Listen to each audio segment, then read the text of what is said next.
नमस्कार दोस्तों, आपका एलएलबी कॉन्सेप्ट क्लासेस में स्वागत है। मैं ज्ञानेंद्र आज हिंदी का विकास और हिंदी वर्णमाला का परिचय का अध्ययन करेंगे। आप मेरे चैनल को सब्सक्राइब करिए, लाइक करिए, कमेंट करिए। कोई सजेशन है आप बिल्कुल दे सकते हैं। चलिए शुरू करते हैं। हिंदी का विकास देखो, जो सारी भाषाओं की जननी है वो संस्कृत है। यानी संस्कृत, वैदिक संस्कृत। संस्कृत को दो भागों में बांटा गया, वैदिक संस्कृत और लौकिक संस्कृत। अब संस्कृत से पाली का विकास हुआ, पाली से प्राकृतिक भाषा का विकास हुआ और प्राकृतिक से अपभ्रंश। अपभ्रंश भाषा 8वीं और 14वीं शताब्दी तक जो है ये विकसित हुई, यानी आ गई थी। और हिंदी की आद जननी संस्कृत है और इसे साहित्यिक भाषा के रूप में अपभ्रंश का प्रयोग होने लगा था 8वीं और 14वीं शताब्दी तक। देश भाषा यानी अवहट्ठ है। अब हिंदी मूलतः है, इसकी शब्द की उत्पत्ति कैसे हुई ये हम जानेंगे। तो सिंध प्रांत है, सिंध नदी है। सिंध प्रांत के अरब के लोगों ने सिंध के नाम से ही धीरे धीरे सिंध फिर सिंधी के निवासियों को ये शब्द प्रयोग करते थे। फिर इसके बाद सिंधी भाषा को हिंदी में मतलब जो हिंदी थे पहले सिंधी हुआ, फिर सिंधी भाषा, फिर सिंधी से ही हिंदी बन गया। और हिंदी फारसी भाषा का एक शब्द है। जैसे मुस्लिम कवि औफी ने हिंदी शब्द का प्रयोग वहाँ के लोगों के लिए पहली बार किया था। हिंद से ही बनकर आगे बढ़कर के ढलते ढलते वही सिंध से फिर हिंदी बन गया धीरे धीरे। फिर हिंदी क्या है? हिंदी एक भाषा है और भाषा मतलब बोलना है। विचारों के अभिव्यक्ति का माध्यम एक हिंदी है। और कबीर ने तुलसी पर भाषा को लेकर एक टिप्पणी की थी, संस्कृत खारा कूप जल भाषा बहती पानी, तू बामहन मैं काशी का जुलाहा। ये कबीरदास ने तुलसीदास पर एक जो है टिप्पणी की थी।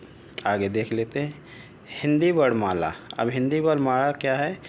इसमें कुल 52 अक्षर होते हैं हिंदी वर्णमाला में। और हिंदी वर्णमाला जो है देवनागरी लिपि में लिखी जाती है।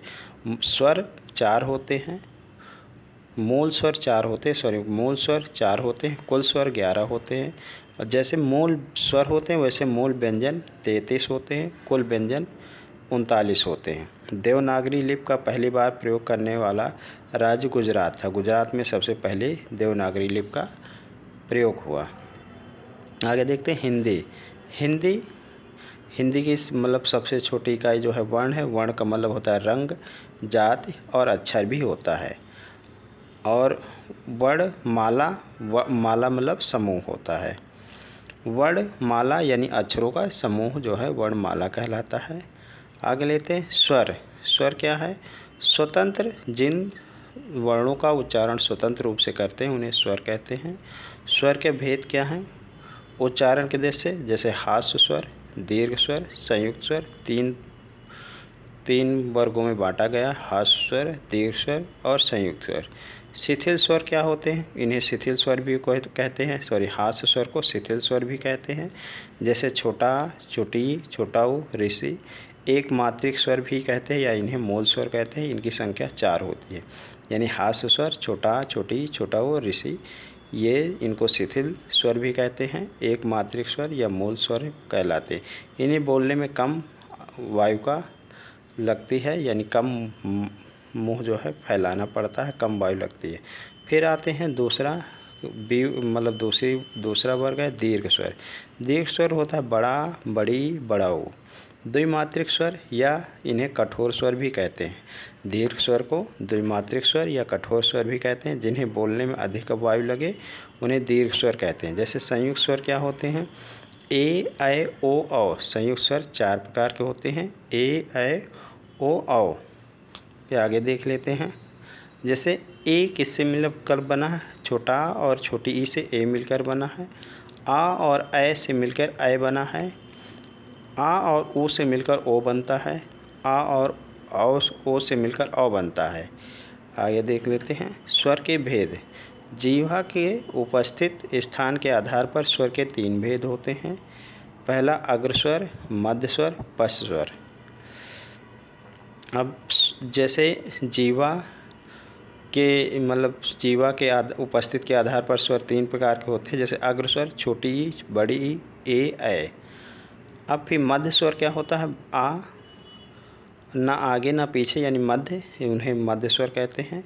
जीवा के पीछे जब भागती है, जीवा पीछे की ओर भागती है, उन्हें पश्च स्वर कहते हैं, जैसे बड़ा आ, छोटा ऊ, बड़ा ऊ, ओ, औ। ये पश्च स्वर यानी स्वर अग्रस्वर और मध्य स्वर और पश्च स्वर, यानी मध्य में आपको आ रखना है, अग्रस्वर में ई, बड़ी ई, ए, और पश्च में बड़ा आ, बड़ा ऊ, ओ, औ।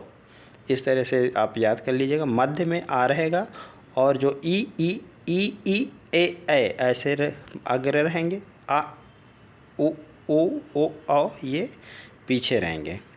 जीवा के उठने के आधार पर स्वर के भेद होते हैं, जैसे समृत स्वर, ई, बड़ी ई ये अग्र समृत हैं और ऊ, बड़ा ऊ पश्च समृत स्वर हैं। अर्ध समृत स्वर क्या होते हैं, ए अग्र समृत स्वर होता है, ओ पश्च समृत स्वर होता है।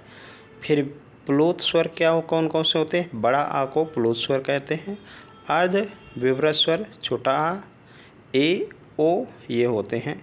अब आ को भी क्या बोलते हैं, मध्य विवृत स्वर बोलते हैं। बड़ा आ को पश्च विवृत स्वर बोलते हैं। ए को अग्र अर्ध विवृत स्वर बोलते हैं। औ को पश्च विवृत स्वर बोलते हैं।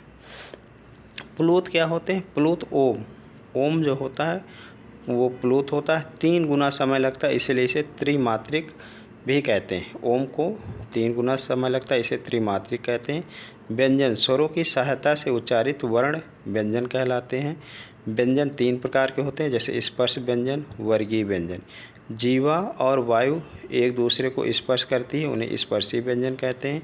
स्पर्श व्यंजन या वर्गीय व्यंजन परास यानी छूना यानी वर्गीय व्यंजन 5 वर्गों में बांटते हैं। आप देख लेते हैं, जैसे का वर्ग होता है, का वर्ग को बोलते हैं कंठ वर्ग।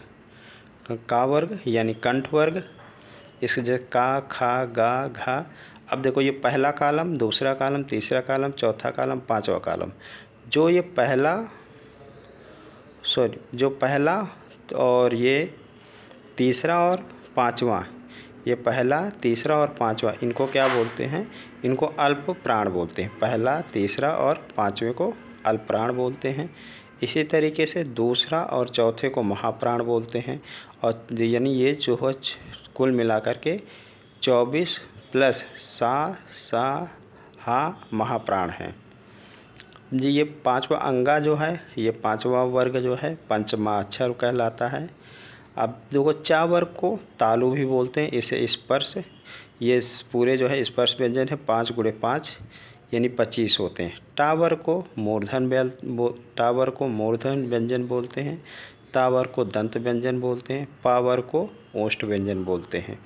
अब यारा लावा को अल्पप्राण या ये यारा लावा और ये पहला कॉलम, तीसरा कॉलम, 5वां कॉलम ये अल्पप्राण होते हैं। दूसरा और चौथा कॉलम महाप्राण होते हैं। इस पर संघर्षी व्यंजन चा, छा, जा, झा ये इस पर संघर्षी व्यंजन होते हैं। आगे देख लेते हैं अंतस्थ व्यंजन कौन कौन से होते हैं। तो अंतस्थ व्यंजन यारा लावा होते हैं, वायु अंदर की ओर होती है, इन्हें अंतस्थ व्यंजन कहते हैं।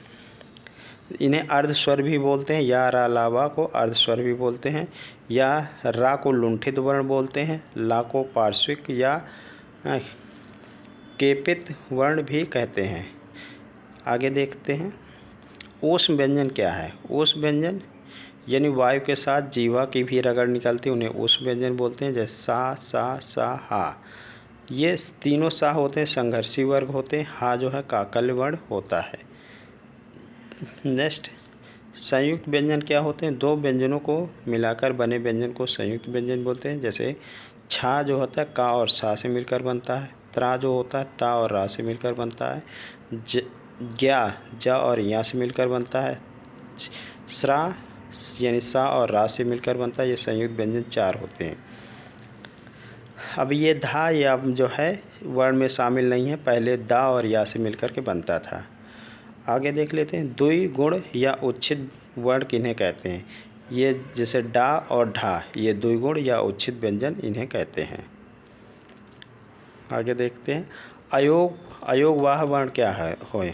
तो अयोगवाह वर्ण, इनकी गणना ना तो स्वरों और ना ही व्यंजनों में होती है, इन्हें अयोगवाह कहते हैं। जैसे अंक और इया, अंकों को अनुस्वार, इया को विसर्ग कहते हैं, और ये 2 होते हैं। अयोग मतलब नहीं, योग माने गणना, योग माने जोड़ना, गणना, वाह माने चलन।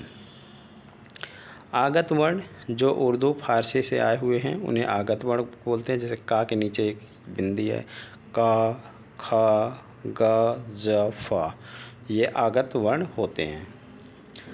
नेक्स्ट देखते हैं, व्यंजन क्या है। देखो, प्राण वायु की दृष्टि से व्यंजन को बांटते हैं। तो अल्प प्राण यानी थोड़ा, पहला वर्ग, तीसरा वर्ग, पांचवा वर्ग यानी अल्प प्राण कहलाते हैं। और ये जो है अल्प प्राण जो है पहला वर्ग और प्लस 1 2 3 5 प्लस अंतस्थ अल्प प्राण होते हैं। 1 2 पहला कालम, 2 तीसरा कालम, पांचवा कालम और प्लस अंतस्थ अल्प प्राण होते हैं। अब 11 लावा या इसमें से 11 अंतस्थ को 11 लावा बोलते हैं, अल्प प्राण होते हैं। महाप्राण क्या होते हैं, दूसरा कालम, चौथा कालम। तो दूसरा कालम में ये आप देख लीजिए, का, छा, ठा, था, फा। चौथा कालम खा, झा, डा, धा, ना और प्लस सा, यानी जो है ये ऊष्म, 24 प्लस ऊष्म यानी महाप्राण अधिक वायु, यानी 2 और 4 मिलाकर ये महाप्राण बनते हैं। आगे देखते हैं, सा ये जो है संघर्षी यानी ऊष्म व्यंजन महाप्राण बनते हैं। आगे नाद गर्जना की दृष्टि से अघोष जो होते हैं पहला और दूसरा कालम अघोष होता है, बाकी अन्य जो होते हैं तीसरा, चौथा, पांचवा वो सघोष होते हैं। यानी 1 और 2 पहला और दूसरा कालम प्लस सकार में कौन से आते हैं, सा अघोष, यानी ये अघोष कहलाते हैं। सघोष में क्या होते हैं, तीसरा, चौथा, पांचवा, बाकी सारे सघोष होते हैं। हा भी होता है, या रा लावा सघोष भी होता है। आगे देखते हैं, वर्णों का उच्चारण स्थान। अब संस्कृत में जैसे श्लोक है, अकोह विसर्जिया नाम कंठ है। आ बड़ा आ और का वर्ग, हा ये विसर्ग, ये सब जो है क्या है, कंठ से बोले जाते हैं। आ बड़ा आ, का वर्ग, हा और विसर्ग या ये कंठ से बोले जाते हैं। इचू सेना तालु, ई बड़ी ई, चा वर्ग और या सा ये तालु से बोले जाते हैं। आगे है ऋषु ऋणा ई मूर्धा, ऋषि और टा वर्ग, रा और सा मूर्धा से बोले जाते हैं। ल तुल सना, ला ता वर्ग और ला और सा ये दंत से बोले जाते हैं। उप पश्मिनिया ओष्ठा, ऊ बड़ा ओ और पा वर्ग इसे ओष्ठ से बोले जाते हैं। आगे है ए दंते कंठ तालु, ए और ए प्लस कंठ और तालु से मिलकर के बोले जाते हैं। उदयते कंठोस्थ, ओ और औ कंठ से बोले जाते हैं। यानी ओंठ से पावर्ग कंठ, देखो कंठ, का वर्ग, चा वर्ग तालु, ता वर्ग मूर्धा और ता वर्ग दंत, पा वर्ग ओष्ठ।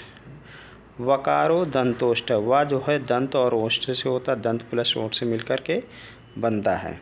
नेक्स्ट देते हैं प्रत्ययन, अभ्यंतरण प्रत्ययन और बाह्य प्रत्ययन, 2 तरह से प्रत्ययन होता है। अब देखते हैं अनुनासिक मतलब नासिक, पंचमा अक्षर जो होता है वो नासिक कहलाता है, नाक के बल बोला जाता है। जैसे अंगा, इया, अड़ा, ना, मा, नासिक नाक से बोले जाते हैं। धन्यवाद दोस्तों, नमस्कार। आप मेरे चैनल को लाइक करिए, कमेंट करिए, सब्सक्राइब करिए। कोई सजेशन है बिल्कुल वेलकम है आपका, ज़रूर कमेंट करिए। धन्यवाद।